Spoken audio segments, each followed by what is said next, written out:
I graduated high school at the turn of the century, class of 2000. There wasn't much of anything interesting at our community college, and I honestly hadn't put a lot of thought into going to a major university, so I just opted to look for a job in order to save money, just in case. I would be looking around for a few weeks, and shortly after the 4th of July, I would get a job working at a local Burger King franchise. Say what you will about working fast food, but I worked with a great crew.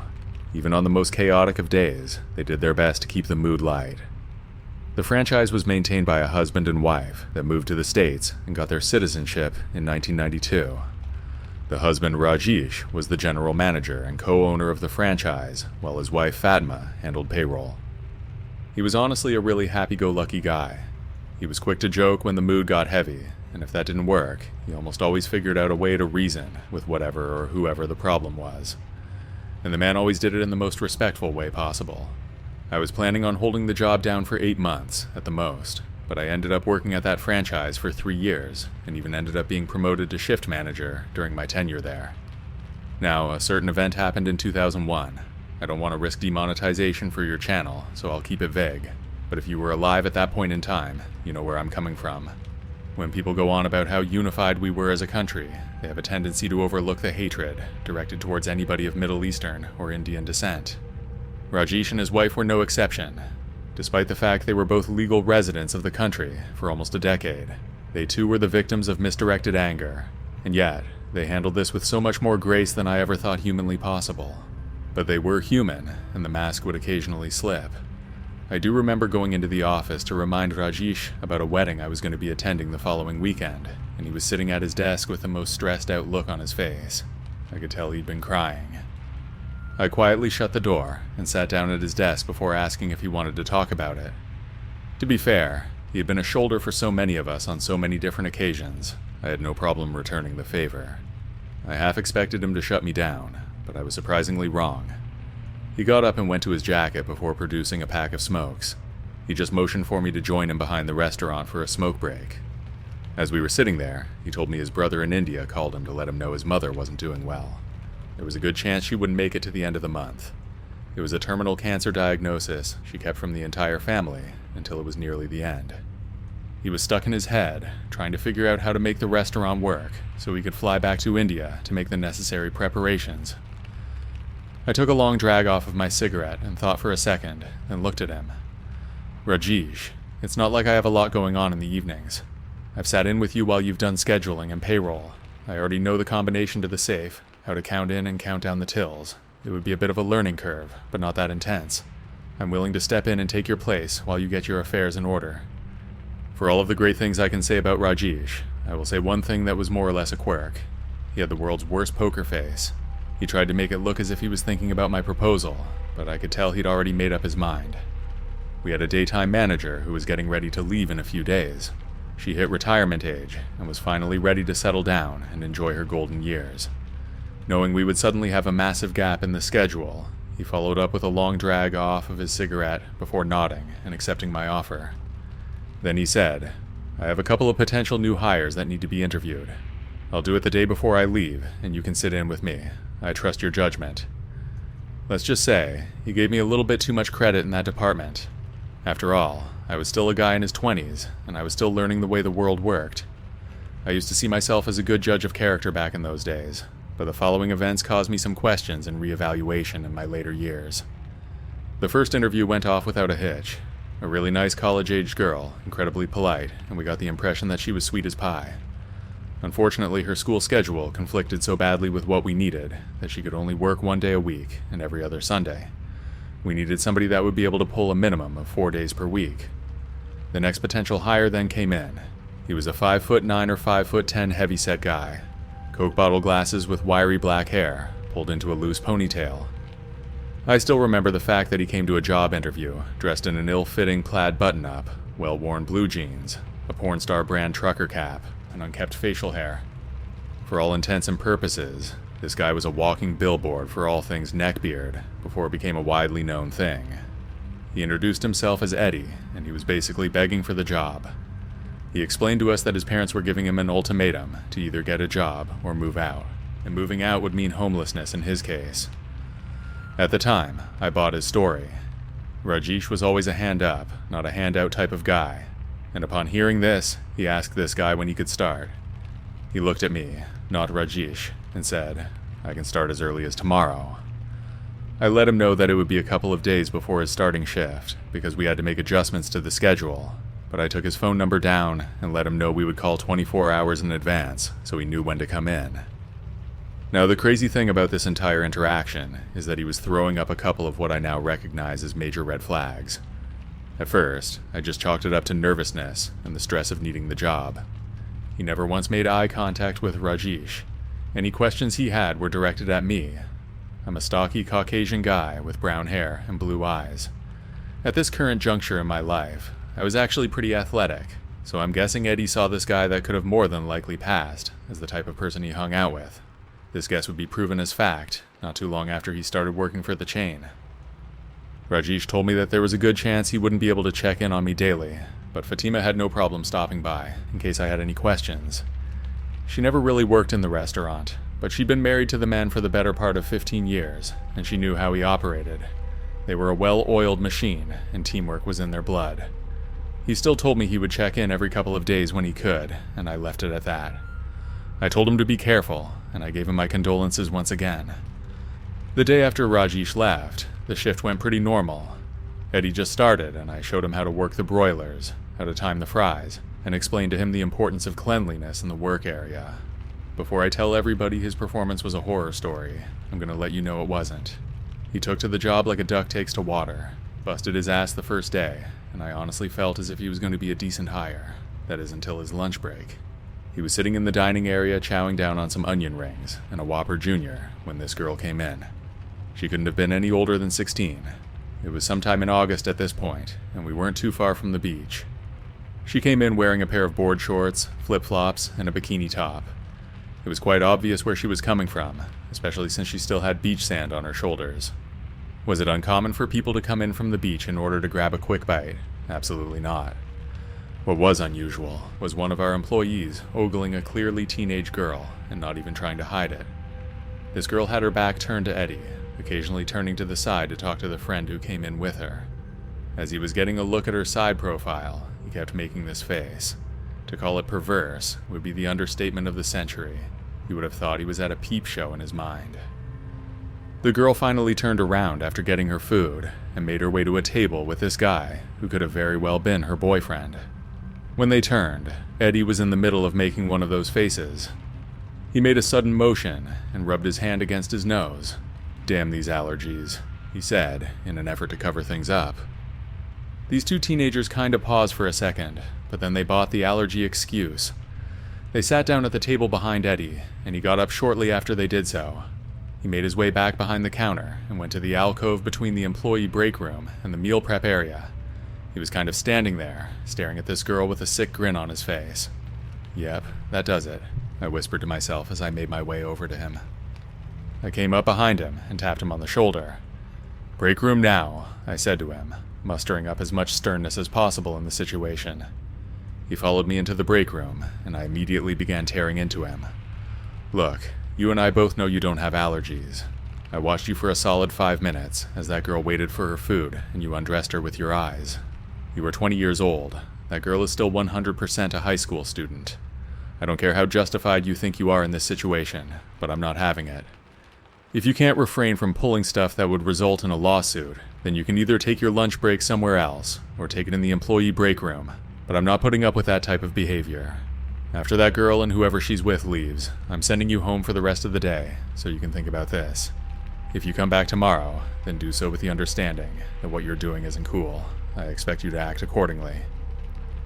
Eddie's jaw hits the table he was sitting at. I saw him getting red in the face, and I was almost expecting him to come across the table at me. Instead, he simply said, "Come on, man, she was hot, aren't we bros?" I was dumbfounded at this response. "No, man, I'm your manager on duty. I'm your boss. Whatever gave you the impression that we were bros is misguided at best. I have a little sister her age, and if I'm being honest, you're lucky I'm on the clock, and I need this job as badly as you. Because if the shoe was on the other foot, I can't guarantee I wouldn't put you on your ass for the way you were behaving." He just sat there sulking for a minute or so before getting up and walking out of the room. I told him to stay put before going anywhere near the counter. Before anybody says anything, yes, I'm fully aware of the fact that what I said to him could have been seen as a threat, but I was being honest. After he left, a few of the other employees told me that they saw how he was acting as well, and should any issues arise, they had my back.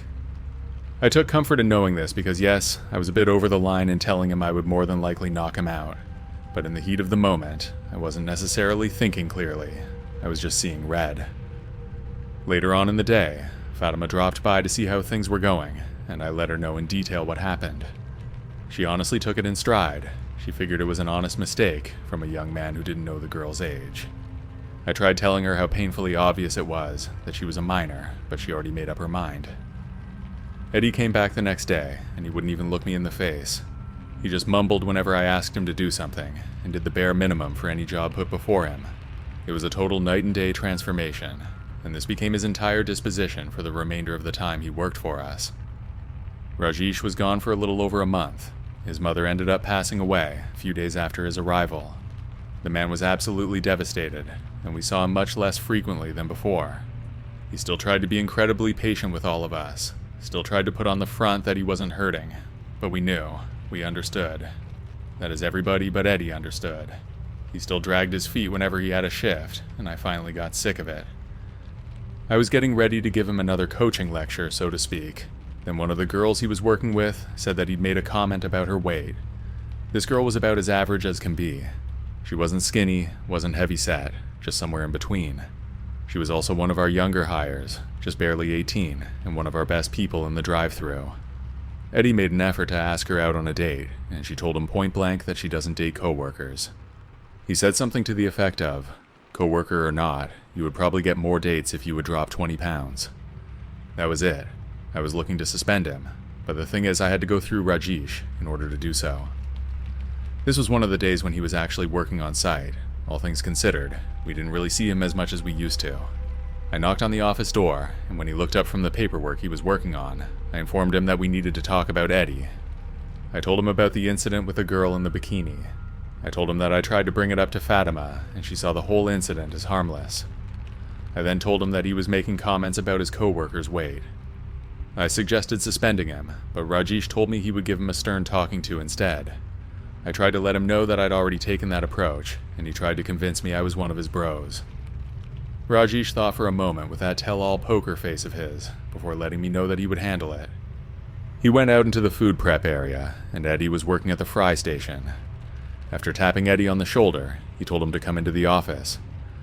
At first the conversation was relatively quiet, but then we heard yelling, and it was not coming from Eddie.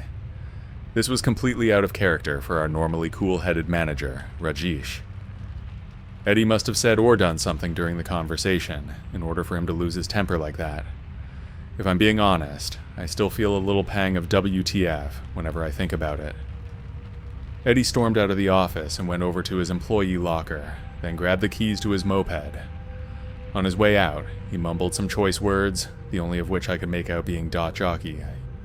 Then he stormed out the door and sped off. I walked into the office and I asked if Eddie had been fired. Close to it, I gave him a 3-day suspension to think about how he's behaving. Rajesh responded in an almost monotone voice. I could tell he was trying to get his composure under control, so I avoided pressing the issue any further. What happened next caught me completely off guard. Rajesh put his face in his hands and started absolutely bawling. I closed the door to his office and sat at the desk. I just let him let it out. It took a moment, but he got himself back under control and just told me that he'd been under so much stress. He felt horrible for losing his temper to such a degree that we all heard it, but I told him it was okay. I understood to a degree where he was coming from. My grandfather passed a couple of years prior, and I wasn't okay for a while. He thanked me for being understanding, and finally told me that Eddie told him that he was going to act however he wanted. He said that this was a minimum wage job, and he didn't respect anybody under this roof. I asked Rajesh why he didn't fire him after he dropped a bombshell like that. He told me that at one point in time, he was just as brash as Eddie. He figured that he could get through to him by teaching him there were consequences. 3 days went by. 2 of those days, I worked, and it was as close to the pre-Eddie days as possible. I mean, we weren't all holding hands and singing Kumbaya, but the mood was far different, far more positive. Eddie came back, and he was glaring holes through everybody that met his gaze. He didn't say a single word to anybody. At one point in time during the shift, he made his way over to Rajesh's office. Fatima was out front talking to Rajesh about something. If I had to guess, she was checking in on him to see how his day was going, because that's just how she rolled. Honestly, she was one of the most supportive wives I've ever seen, and she knew her husband was hurting. Eddie walked out of Rajesh's office after a moment, and told us he had to use the restroom. He had a gruff manner, and disappeared for a solid 20 minutes. At the time, nobody really thought anything of it. I mean, maybe the attitude was because of the fact he wasn't feeling well that day, but if that were the case, he should have called in sick. I went back to handling the lunch rush with my other coworkers. Then I saw him pop back into the office one more time, just for a couple of seconds, and he had this look on his face when he came out. It was almost as if he was trying to hide the smile of a cartoon villain, but not doing a very good job. Again, I was not thinking about it all that much, because we were still a bit on the busy side. After an hour, the lunch rush finally calmed down. Rajesh and I both needed a smoke break, so we went out back as usual. He looked at me as he pulled his lighter out of his pocket. I remember it being a hot and humid day, and he wiped sweat from his upper lip and chin before talking to me. "I think you were right about Eddie," he said. "I honestly feel like I might have to let him go. I don't want to. I thought I'd be able to give him a chance, but I'm worried he's going to go postal one of these days." To you younger listeners, if you're not familiar with the origin behind the term postal, please understand, I'm not going to give you that definition in my story. If you're curious, go ahead and look it up on Google. Let's just say that term is attached to some pretty disturbing stories on their own. I looked at Rajesh as if to say, "I told you so." "Look, man, I know you had the best intentions. I know you wanted to see him succeed despite everything. But something tells me he doesn't want that. He flat out admitted to not respect any of us. He makes the girls uncomfortable. And frankly, as much as I would hate to say it, he strikes me as a disgusting human being." Rajesh finally popped a cigarette into his mouth and gave me a wide-eyed look as he lit up and rolled his eyes. "Well, that's brutal. I'm not used to you being so direct." He lit the cigarette and took a puff. Then I saw the strange look on his face. He told me the cigarette tasted funny, even more so than usual. It took me a moment, but then I told him to stomp that thing out pronto. I suddenly remembered Eddie going in and out of the office those 2 times. He must have tampered with them somehow. I explained the situation, and Rajesh made another call that took me by surprise. "Get him in the office and keep him there. I'm calling the police." As we were sitting in the office, Eddie was constantly asking me why he was there. About the 4th time, I finally said to him, "What did you do to those cigarettes?" With the most Edward Nygma-looking smile I have ever seen, he asked me, "Wouldn't you like to know?" No denial, no confusion, just a thinly veiled admission of guilt. "Yeah, Eddie, I would like to know. That's why I'm asking you. What did you do?" He started laughing like some bad anime villain, and as Rajesh walked past the office door, I could see him gargling what appeared to be orange high C. In a moment of perfect timing, the police showed up just as Eddie started monologuing. "As far as the cigarettes go, I grabbed the pack out of his jacket before he went to the men's room. I took each individual cigarette out and proceeded to rub it under my armpits, around my inner thighs, and on my gooch. So there's your answer to that, but you should be asking what happened to his lighter." My jaw hit the floor, and the cops just stood there with their mouths agape as well. Rajesh came in just in time to hear exactly how his Newports had been tampered with. "As far as the lighter is concerned, I jammed it 3/4 of the way up my keister and left it there while I did my thing with the smokes." Rajesh made his way to the nearest trash can and began to throw up violently. The cops heard everything they needed to hear. Eddie had tied his own rope, so to speak. They cuffed him, read him his rights, and escorted him off of the premises. As he was being taken out to the squad car, he started yelling, "That's what happens when some camel-banging, elephant-worshipping, dot jock who thinks they can control me." One cop turned to the other and said something about adding that to the list of charges. It doesn't take a rocket scientist to figure that he was charged with multiple hate crimes, as well as a few other things that escape me at the moment. But he did 6 months in the county jail and was court-ordered to undergo sensitivity training, as well as anger management, once he got out. I'm not gonna lie, the whole comment that Rajesh gave me about trusting my judgment weighed pretty heavily on me for a while. I honestly felt like I'd run over some little puppy with the amount of guilt I was feeling. That being said, I eventually came clean about how I was feeling, and he assured me that it wasn't my fault. None of us really had a clue that Eddie would take things that far. Rajesh and Fatima both felt like they should have listened to me a little bit more and let him go after the first incident. But they were, and still are, the types of people to give others the benefit of the doubt, although Rajesh isn't as quick to do so as he used to be, all things considered. I lasted at that Burger King for another year, but eventually I felt it was time to move on, and I said my goodbyes. I left amicably, and as professionally as possible, just in case I needed to get my old job back. Rajesh was sad to see me go, but we maintained a friendship throughout the years. He held on to his franchise location until about 2014, when he decided to sell. Now he owns and manages a hotel with Fatima on the other side of the state. That job isn't without its worries as well, but he says it's far less stressful, and he enjoys being able to work with his wife. I ended up getting a job in pest control, and it pays fairly well. Like many people today post-2020, I still have my struggles, but it's nowhere near as bad as it could be. Right around the time Rajesh sold his Burger King, I got curious and looked up Eddie online. To no one's surprise, he was on the local offenders registry for acts with a minor. Someone else told me that he's become pretty badly addicted to crystal meth and was caught squatting in a well-known drug den after failing to show up for a meeting with his probation officer.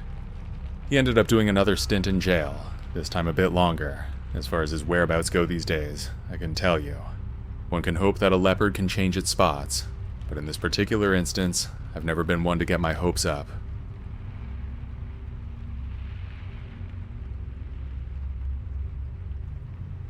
When I was in college, I got a job at a restaurant as a dishwasher. I didn't go away for school because it would be too expensive. Once I finished high school, though, my parents started charging me for rent. It was just $100 a month, but still, I needed a way to pay it. This job was my way of doing that. It was boring work and physically demanding, but I needed the money badly. The hours were long, and my back would often ache by the end of my shift. Despite the tough conditions, I managed to get along well with my coworkers. We would joke around during our breaks and make the best of the situation. Most of the guys in the kitchen were really funny, and that would really help with making the time go by. After my first few months, I had made several close friends at work. The head chef was a 30-year-old guy named Chris, and we hit it off really well. Another of the dishwashers was a high school kid named Tim, and we were close too. We would often hang out after our shifts, grabbing a bite to eat or heading to a local bar for those of us who were old enough. One night, I went out with 4 of the guys I worked with. Chris was there, and there were also 2 of the servers that came. One of them was new, and his name was Jason. We spent a few hours at a bar near the restaurant, just having some drinks and talking. Eventually, 2 of the guys decided to call it a night and went home, leaving me with Jason. We were getting along well that night, so I didn't mind hanging out with him alone. Jason suggested we go to another bar. I agreed, thinking it would be fun to continue hanging out. However, as we started walking to the next bar, I noticed that Jason was really drunk. He was stumbling badly and slurring his words. I began to worry that things might get out of hand, so I decided it was best to call it a night and head home. When I told Jason that I wasn't going to the other bar, he didn't take it well. He was visibly annoyed and tried to convince me to stay out longer. I told him that I had an early class the next morning and needed to get some sleep. That's when things got crazy. Jason started yelling at me, calling me names and getting in my face. I had only met this guy a few times before that night, so I was shocked that he would do that. I tried to calm him down, but he was too drunk to listen to me. He got way too close to me, then pushed me and even tried to throw a punch. Luckily, he was really slow, and I easily got out of the way. I never bothered hitting back because I didn't want to make it worse. I took a step back and told him I was leaving. As I turned to walk away, Jason grabbed my arm, but I managed to pull free and quickly put some distance between us. I hurried down the street, glancing back to make sure he wasn't following me. When I was sure I was safe, I called a cab and headed home. I hoped Jason would cool off by the next day and things would go back to normal. The next time I was at work, Jason was there, and I saw him on my way in. Like I said, he was a server, and I worked in the back. Therefore, we didn't see a lot of each other during our shifts. We would see each other in passing, but not that much. I wondered if Jason would remember what had happened the other night. I hoped he wouldn't remember it, and then we could forget the whole thing. I would be careful around him, but at the time, I had no desire to make a big deal out of it. We didn't talk that night, but after work, I was talking to another of the servers, and he told me that Jason was saying some crazy things about me. He told him that when he and I were alone together, I tried to make a move on him, and when he refused, I hit him. That was so untrue that it was crazy. I decided that it was not even worth talking to someone who would make up a story like that. I never brought it up to him, and I think that drove him really crazy. I ignored him for at least a month before anything else happened. I was leaving late at night one time, and I knew that Jason had gotten off over an hour before. Once I finished up, I left through the front door, and our manager Casey locked up behind us. Then he went to his car, and I went to the bus stop. While I was waiting, I saw two guys coming over to me. They both had their faces covered by some kind of mask. However, I could tell that one of them was Jason, because I recognized his jacket and his stature matched. As soon as I noticed them, I took off running down the sidewalk. Just as I was about to cross over the entrance to the parking lot, a car stopped next to me. It was Casey, who was just leaving. He rolled down the window and offered me a ride. I got in, and we took off down the road. While we were driving, I asked if he saw those two guys chasing me. He said that he did, but he didn't think it was Jason. He just thought some random guys were after me. Things went on like that for a while longer, but then Jason was fired for missing a few shifts. He would just no-show without a reason at all. I don't know what was going on with him outside of work, but I know he had a problem with alcohol, so that likely played into it. Whatever the reason may be, I was glad that he was gone.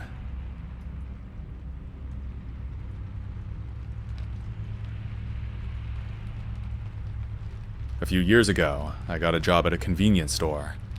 It was my second job because I was already working at a grocery store during the day. Neither job paid much, which is why I needed both of them. The grocery store was during the day, and I was working the night shift at the convenience store. One of my coworkers on the night shift was a guy named Paul. He was a thin guy of about 5'8" and was probably in his 30s. I was in my early 20s back then, so there was a bit of a generational divide. Before our first shift together, I assumed that he would kind of be like my boss because he was older and more experienced, but I would soon find out that he was not a leader of any kind. We worked together a few times, and I quickly noticed a pattern. Whenever Paul was on shift with me, he did almost no work. He was always in the back alley, smoking and chatting with his friends who would come by. This left me at the front of the store, handling customers and doing most of the work. It was frustrating, because I felt like I was doing my job and his. Paul didn't seem to care, though. He acted like it was just another place to hang out, not a job. I didn't want to make an enemy of him, so I kept my head down and focused on my job. I hoped that the managers would notice and do something about it without me having to rat him out. The store had cameras, and I figured they would eventually catch on to it. One night, things took a turn for the worse. It was a quiet evening, and as usual, Paul was hanging out in the back alley.